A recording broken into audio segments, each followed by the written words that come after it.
Welcome, everybody. This is D. Durrell Spears with D. Durrell Life Solutions. Decided once again to do the impromptu spontaneous live stream on this particular channel. I want to apologize for those who do watch this particular channel. I have definitely neglected content creation. Unfortunately, I have found myself in several kerfuffles in which I've kind of put this channel on the back burner, which it should be at the forefront. I'm slowly trying to get out of that. Right now, I am in a process of trying to reconnect and restructure my content creation, reprioritize how I do content. I'm also, guys, to let you all know, I am creating a new channel. The new channel will be called Trendy Uploads and Streams. It will be a channel that will focus on trendy topics, pop culture, current topics. It will probably launch within the next 2 weeks. I'm planning on doing that particular channel to just kind of get away from the sector that the Umar sector stuff, the manosphere black sector stuff. I just want to do something that's totally not sector related. How are you doing, YouTube cameras? Good to see you here. Also, guys, I would like you all to know that on my D Derail Live channel, I will be going live on a topic called I Am Free. I'm looking forward to that live stream. That live stream is scheduled for 3:15, I think. I'm definitely looking forward to talking my smack on that particular channel. This particular channel doesn't have that, that type of content. This is more professional, but I am looking forward to that. So we're gonna go ahead and get started. I see my girl YouTube camera. She laughing. I am free, and I will discuss how D Derail is free.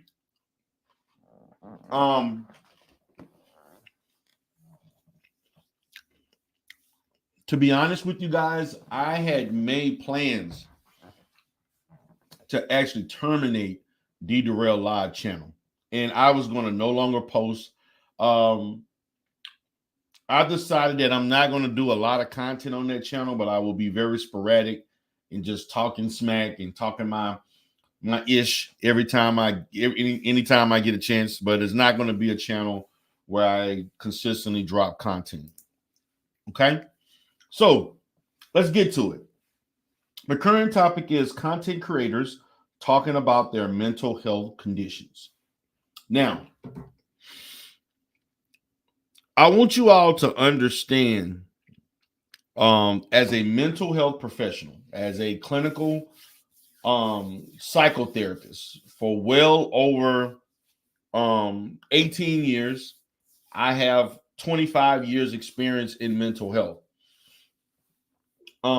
This environment, the social media environment, is quite interesting as it relates to those who have an inability to function at a certain manner in their basic lives as opposed to how they function in the virtual life. As I have involved myself with several individuals that I have known, have seen, people that I contact consistently over the years. Some of those people I fell out with, no longer contact with, some that I continue to. I have noticed since my consistent participation on YouTube, and this starts since 2016 to now, there has been a huge influx, and has always had a strong presence of content creators who are suffering from some level of mental illness. How are you doing, Clark? Glad to see you here. Now, due to the fact, because the fact that I do have credentials, I do have licensure, my plan was to point out several content creators on YouTube who have admitted to having mental health issues.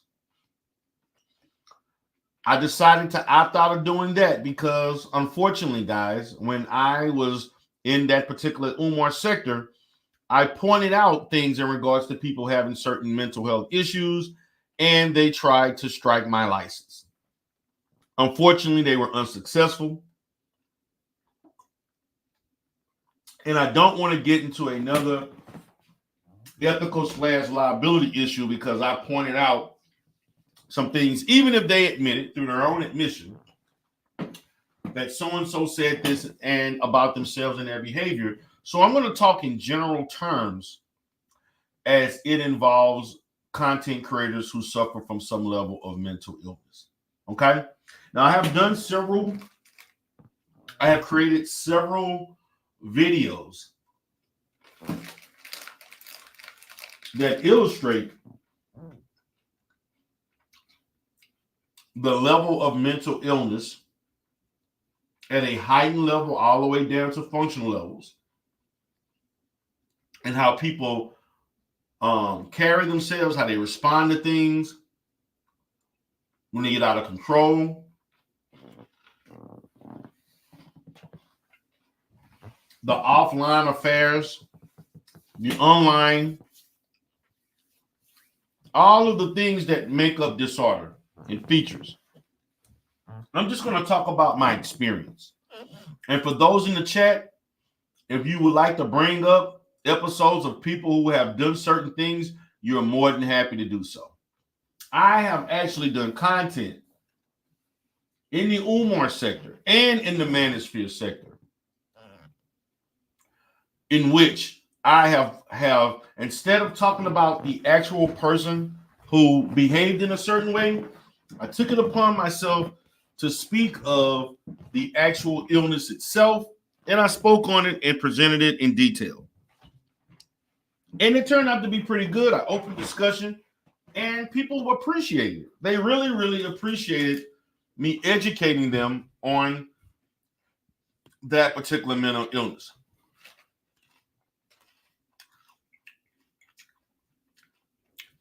Oh, Spot him up in here?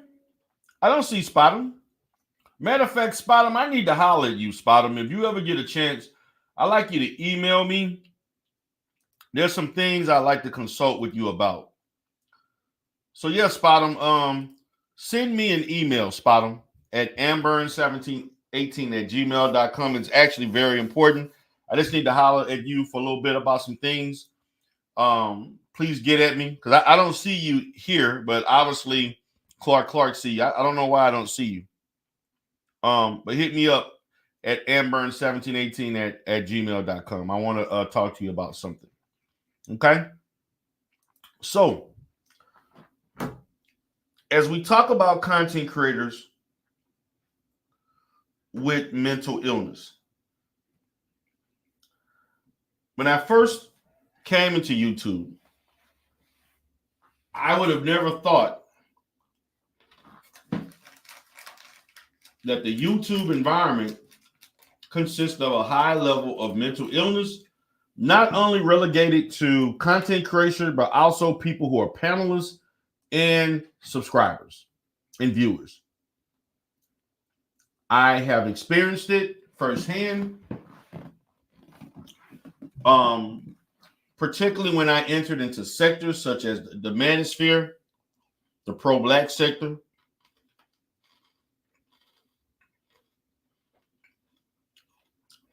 that once these people realized that I was a therapist, I have gotten a plethora of unsolicited emails from all over the place since 2017.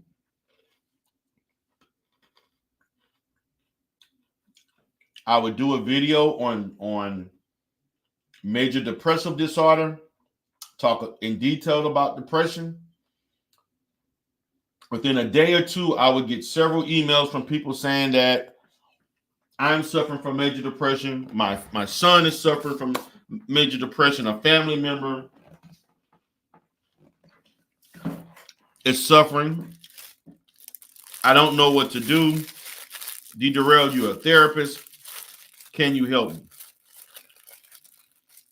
Not only did I provide some level of help and direction, I've actually provided services for a handful of people before. On as far as psychological assistance, help, consulting work. I've done a lot of free consulting. I've done free therapy.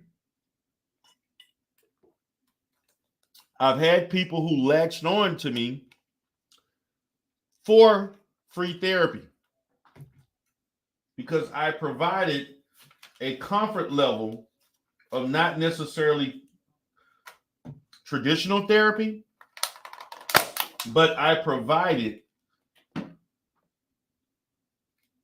counseling related expertise that actually appeared like therapy, that appeared therapeutic to those who wanted it.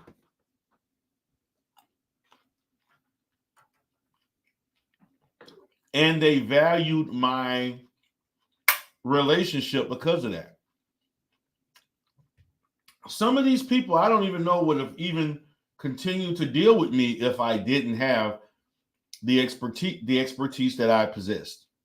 And reflecting on that, some of these people basically contacted, and to me, I was fine with that for the most part. For those that know me and familiar with me, I've met several people online before. I've met at least 5 or more people just thinking about it. And I'm not one who is afraid of safety and things like that. I met people in open and safe places. That's been part of the YouTube experience. But as I continued my content creation, and I started off with a show called At the Practice. At the Practice comprised of me speaking on mental health issues in business as it relates to mental health. And I talked about the day-to-day issues that I dealt with in mental health. I bet people assume things about me with going to Dallas. That earlier channel, I went to Dallas quite often, and I spoke of my interactions in Dallas all the time. All the time. Clark stated, I think mental health therapy is important, even if there isn't a major problem. I agree. Mental health at a maintenance level is important. We all need it at some point, including myself. I have and will continue to seek therapy on a maintenance level as needed. Some need therapy more than others. The problem is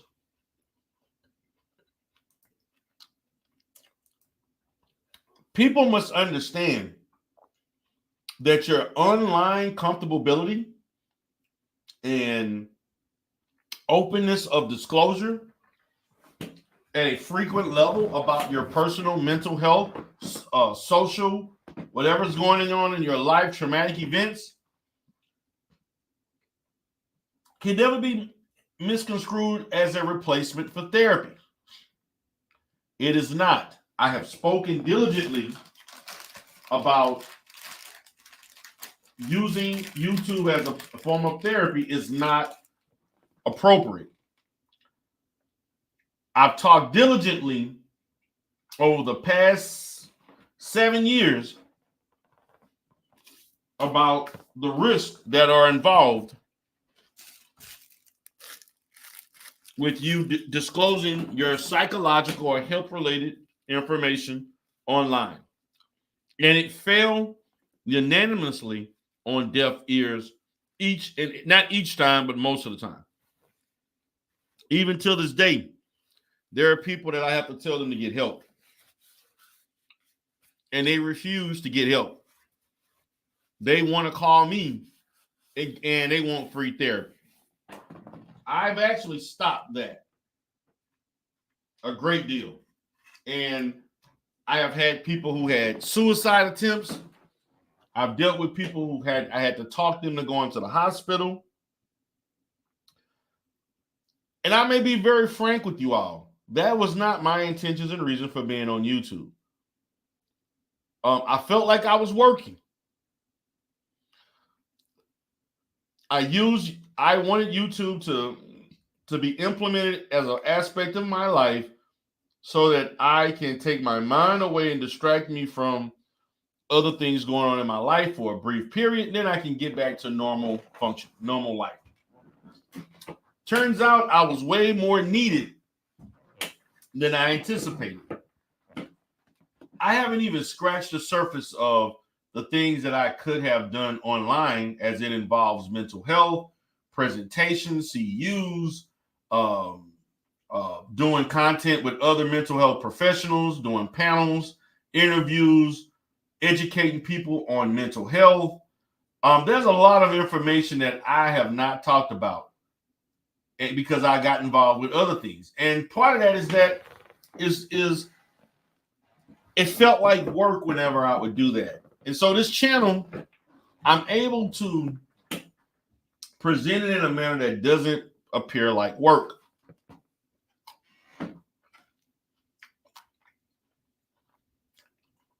When I'm quoting research articles, reviewing DSM-4 terminology, things of that sort, that's work. That is work. And in my business,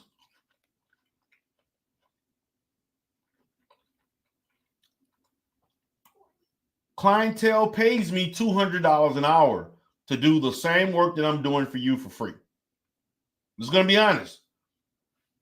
The work, the presentations, the work, it's $200 an hour. That's what I charge right now.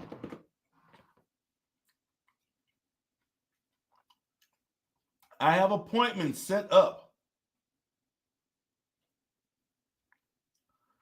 where I'm going to get paid $200 an hour to consult with them about mental health facilities and credentialing.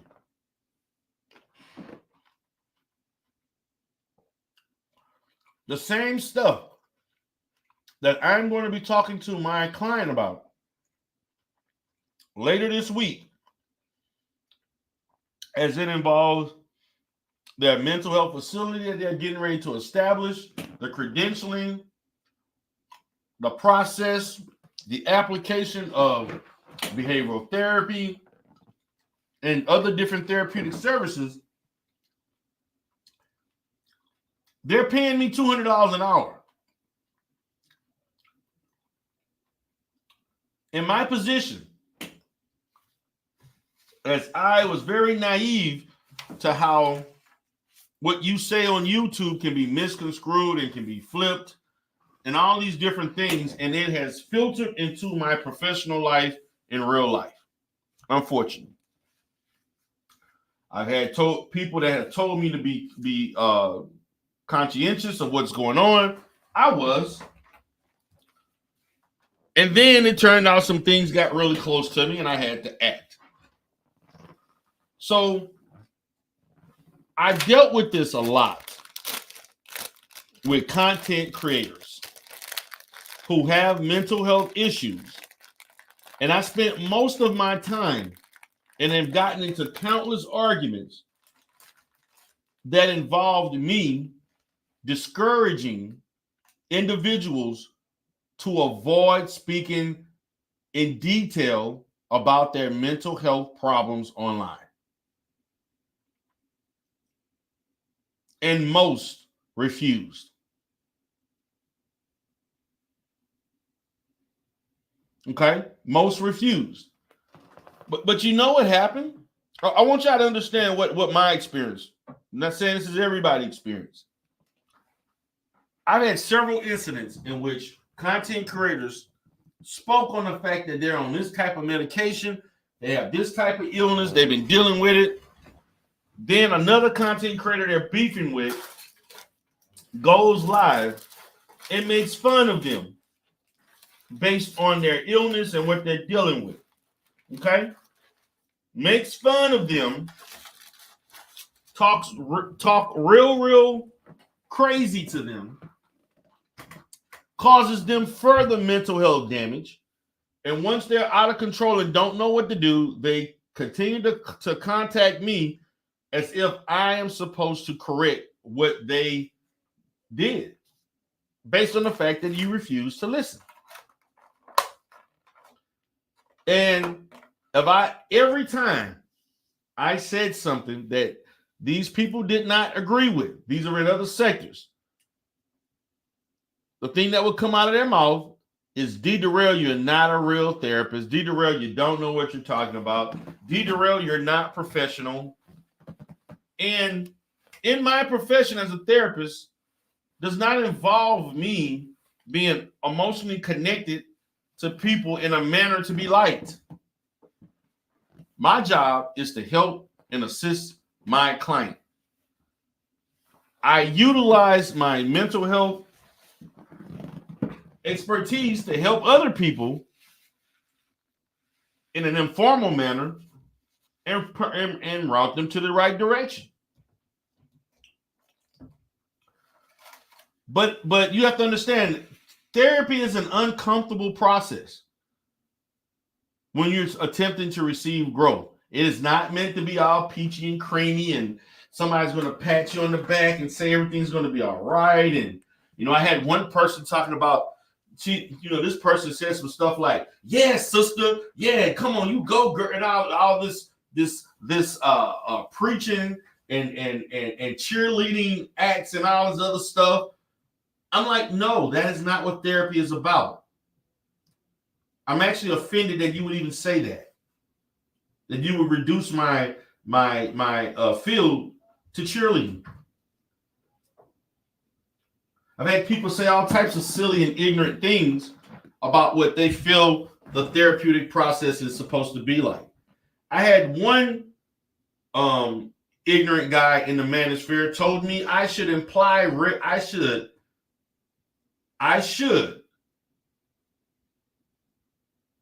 utilize red pill principles into my therapy. That was one of the most convoluted statements I've ever heard in my life. And I almost flipped out of my chair as this man who doesn't even have a degree at all claimed that I can be a better therapist than you, and you should utilize red pill ideology in your therapy to help Black women and to help Black men. Whew. This is my experience. This is my experience. And so I have literally, on multiple occasions,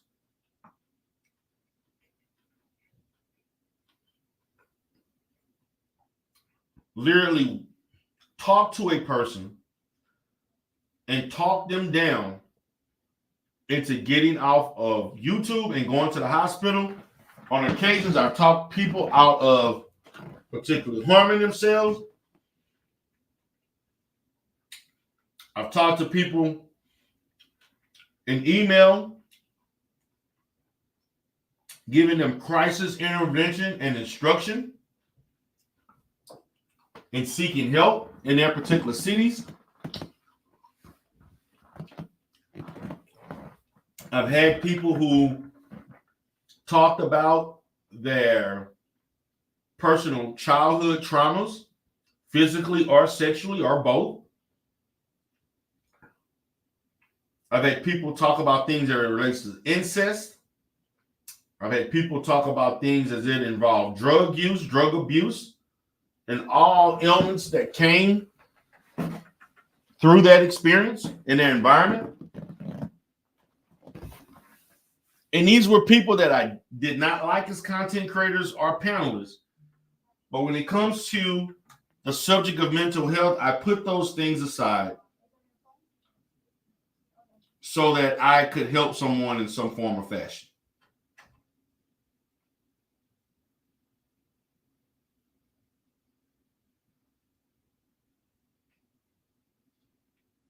And I'm okay with that. I was operating in my professional realm, so I act as a professional. I've been on panels where people that had mental illness, and they tried to demonize and they tried to disparage the field of therapy, of counseling, psychology, social work, psychiatry, because some people actually had bad experiences. And I understand that. Or they didn't like things. I had one guy who hated the mental health field because he was incarcerated and received treatment for like 10 years. Excuse me. And he felt like he was dehumanized while being incarcerated and suffering from a severe mental illness. These are real things. So content creators talking about their mental health condition and my position will stand consistent from this point, even back and even forward, depending on how long I'm on YouTube. I think it is in the best interest of you not, and I'm going to say this, to not disclose your mental health issues, problems, conditions, and battles with social media. That is my position. Now, I know that people will disagree with me. Well, we can help other people. Giving you my experience, and I can tell you, and I can show you if I can. No. Your experience is your unique experience, not that person's experience.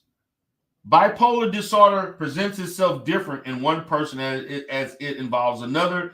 Just because you experience certain symptoms doesn't mean that other person will experience those symptoms at all, or at the level that you experience those symptoms.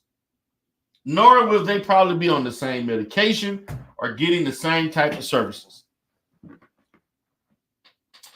I am not saying that mental health should not be discussed. I feel like mental health should be discussed. But when you individually speak on yourself, then we're running into certain risk. Not only are we running into psychological risk, it could involve you responding and doing things that puts yourself at risk. And as we know on YouTube, people are filing paperwork on people, trying to get them arrested and trying to get their channels taken down and trying to ruin people's careers financially. So these are things that happen.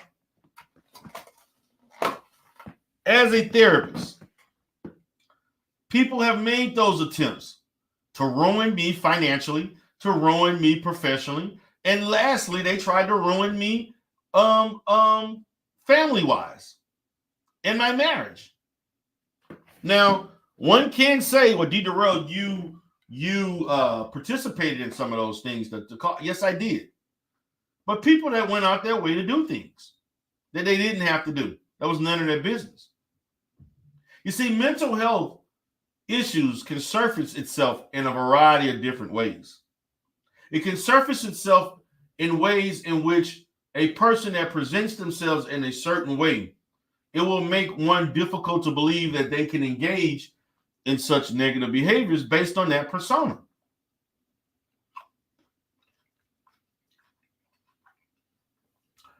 It spills into all aspects of life, all life domains, all areas, all social economical groups, class,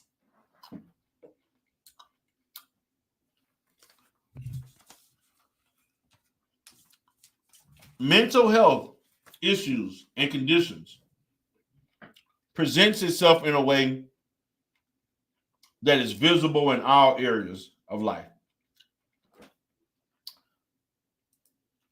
How are you doing, Must Be? Trini Gal, appreciate you for coming in. Clark asked, red pill principles, what are those? Well, those are principles that were created by the manosphere that are basically black male supremacist and misogynistic in nature. Those what those principles are. I don't want to go into details with that. I spent from as a content. I was in the manosphere from 2016 up until consistently to 2020. And from 2021 to now, I've kind of been part-time, half in and out of the manosphere, not consistent at all. Thank the Lord. And I do not advise men to practice red pill principles. And many of these men, as I have learned in my interaction with them offline, suffer from some level of mental illness. A lot of these men in the manosphere were abused by their mother. They never saw their father. They experienced financial abuse from their babies' mothers. They were financially abused and financially taken advantage of, either in marriage or after marriage and divorce. So they're still dealing with the trauma of that, which leads them to online participation and trauma bonding. There's a lot of trauma bonding that goes on. Many sectors that are created on YouTube were created through the use of trauma bonding.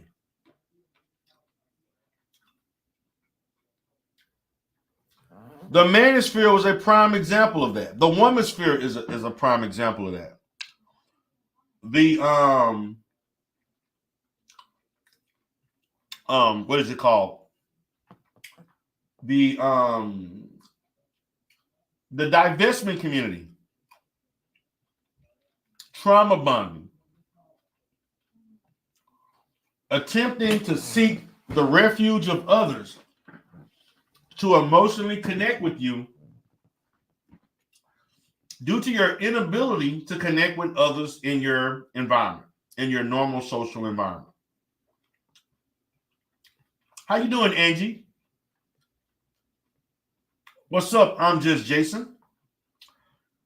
These are the things that happen when we're talking about people online as content creators. Many of these people have mental health diagnoses and conditions, and they're on medications.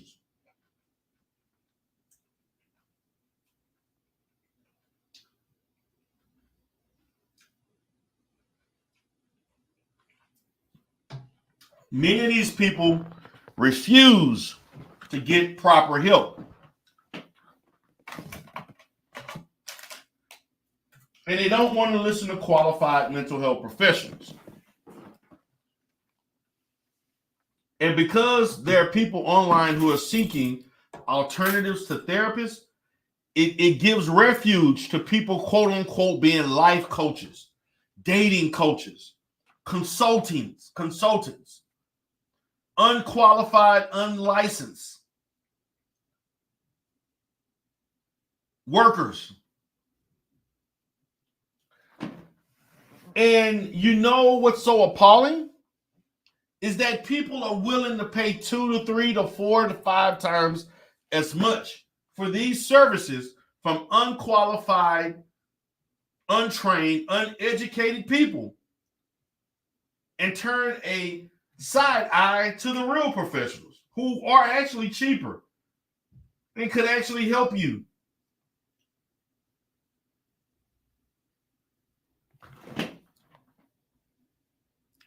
These are facts.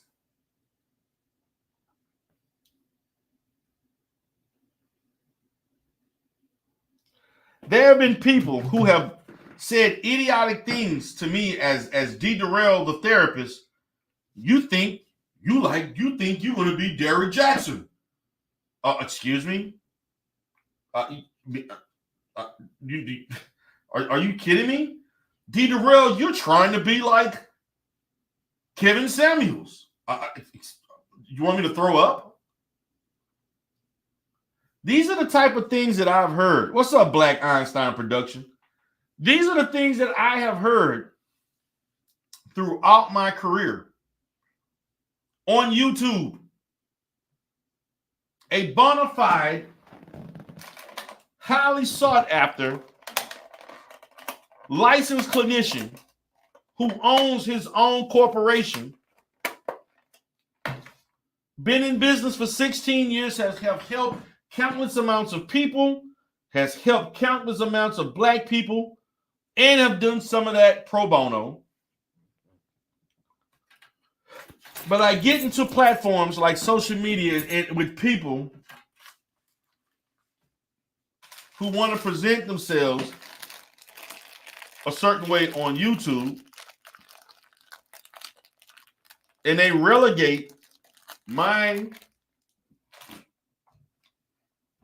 highly decorated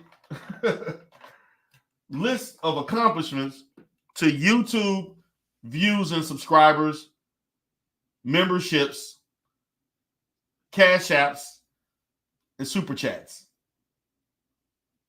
I've heard this for the last pretty much since 2018 and 19, really. Once I really started doing content creation and streaming, I started doing content creation more consistent around 18, the end of 18. I started live streaming weekly in March or April of 19. These are facts.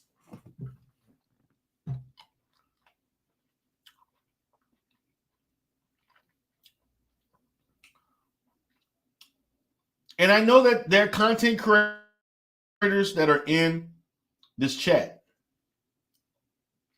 And for those that have watched me and known me for years, you all know that I discourage people from talking about their mental health online.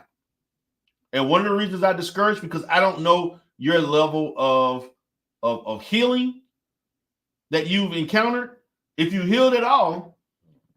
And I also understand the liabilities, the factors of actually people trying to use that against you to manipulate you to act and respond in certain ways that could be detrimental to your health. These are facts.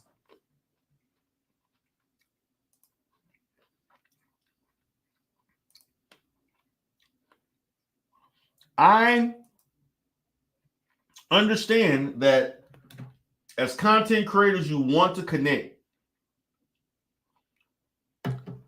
Not only is this relegated to just mental health, but also I know a guy that he got roasted about his health condition, physical health condition.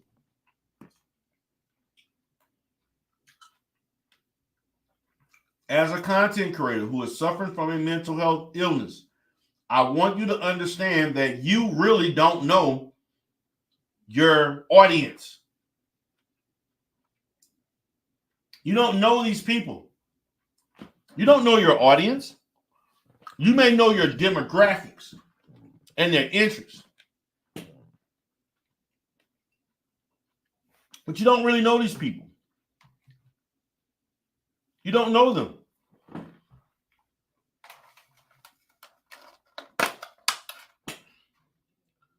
You don't know. You don't spend time with these people. You don't know these people in real life. You know what you see on YouTube. You know what you're encountering online. You don't know them in their normal environment.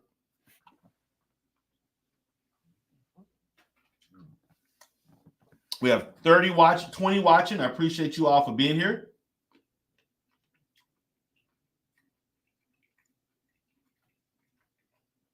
I discourage, if any of my clients tell me something about disclosing their information online, I'm going to tell them not to. I'm not saying that every therapist is going to tell their client not to disclose their information, because some will. Some may like, hey, you function, you're doing well with yourself, you got thick skin, no big deal. I choose in my practice not to encourage people to do it. You can listen or not listen, but my position is not going to change. It's not changing.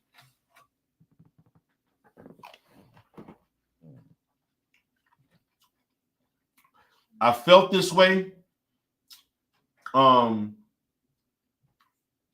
Even as the year or so that I just watched, I watched YouTube for a year before I decided to do content.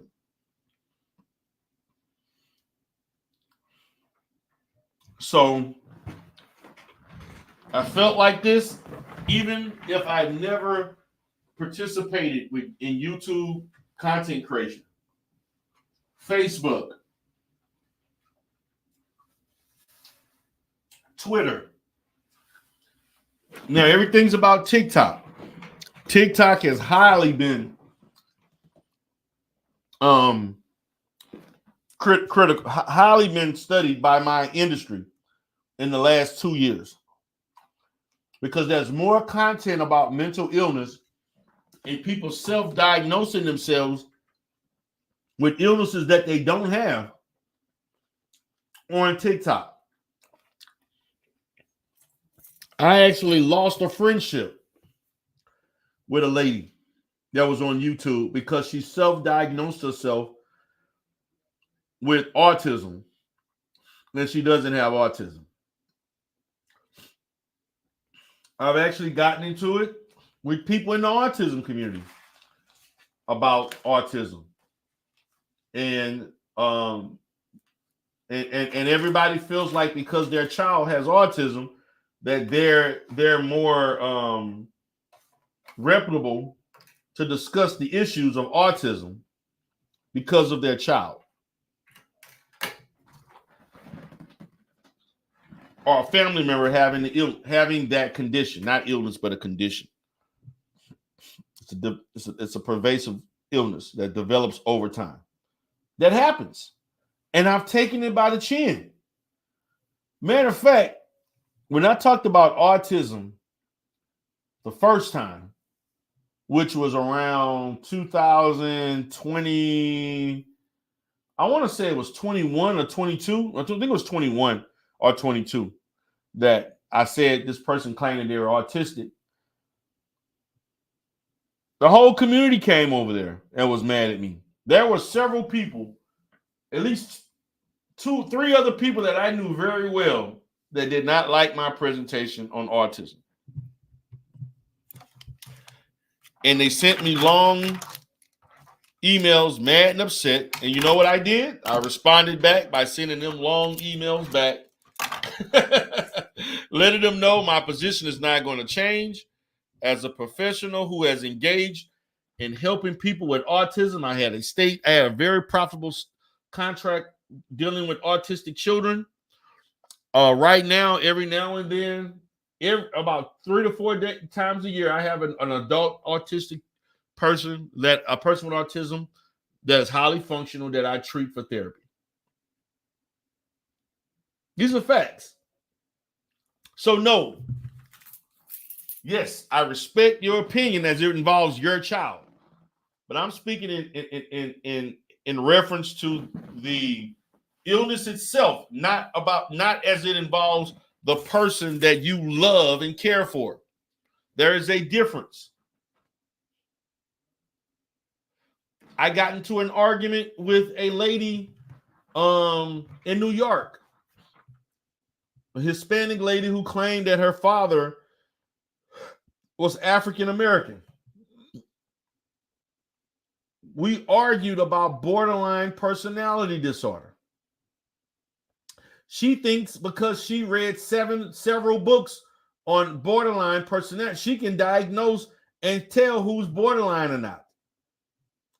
I'm telling her it is great and wonderful that you've educated yourself on one of 12 mental personality disorders.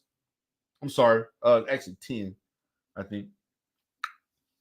10, yes. 1 of 10 personality disorders. Just because you are reading intensely with one illness, you do understand there are other illnesses or personality disorders that are very similar to borderline personality disorder.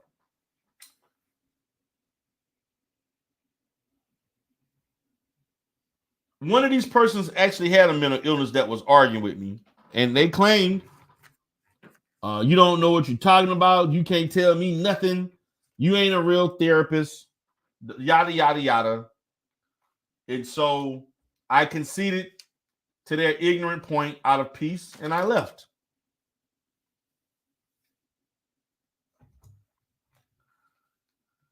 And I'm sitting here like, there are issues that are involved with people who cannot separate the virtual life from real life. And when you involve yourself in these circles where you tend to value the virtual status of someone above something that goes on in real life, when virtual life in itself is full of deception.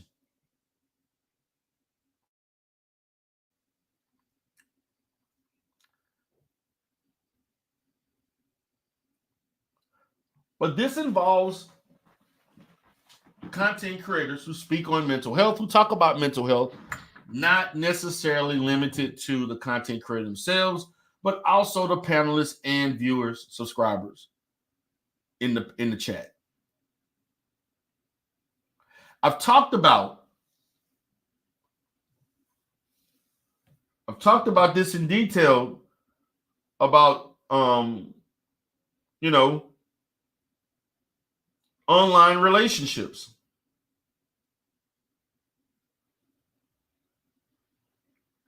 I've talked about online relationships.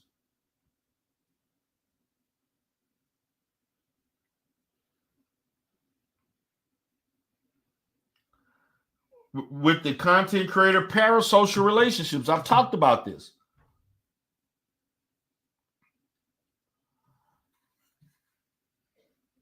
A lot of people, I'm going to say a percentage of people who are on YouTube,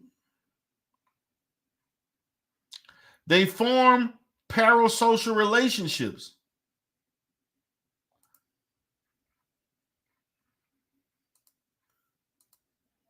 Because they can't connect with people in real life. There's levels of anxiety and depression that contribute to people's lack of functionality in their social environment. These same people attempt to use research articles and etc. to argue with you when they don't even understand how that research was compiled and structured, and they don't understand how statistics work. I do. I was trained in it. That's part of my training. But again, D. Durrell, you're not a real therapist. D. Durrell, you don't know what you're talking about. I don't like you, D. Durrell. You're a horrible therapist. I'm a horrible therapist but I can show you my operations. I have shown my operations. I have shown licenses. I have shown my work. Actually, I've actually disclosed too much. Some may argue, but that's okay. I have actually got into litigation and other things due to showing too much of my professional life. And that's facts. So, guys, I'm going to go ahead and get out of here because in about 20 minutes, guys, I want you all to go over to D Durrell Live. I will be going live talking about I Am Free. I wanted to talk to you all briefly for like 50 minutes to an hour, 45 minutes to an hour about content creation, people speaking about their mental health conditions as content creators. And I'm speaking on not just people who do that, but my experience interacting with people who have done this.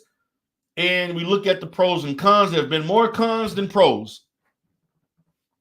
But throughout that, I'm not saying that we should not talk about mental health. I'm just encouraging people not to talk about themselves. That's it. So, guys, you all have a great day. This is D Durrell. I will see you over in about 20 minutes at D Durrell Live. Look forward to seeing you there. It's going to be a treat. Have a great day.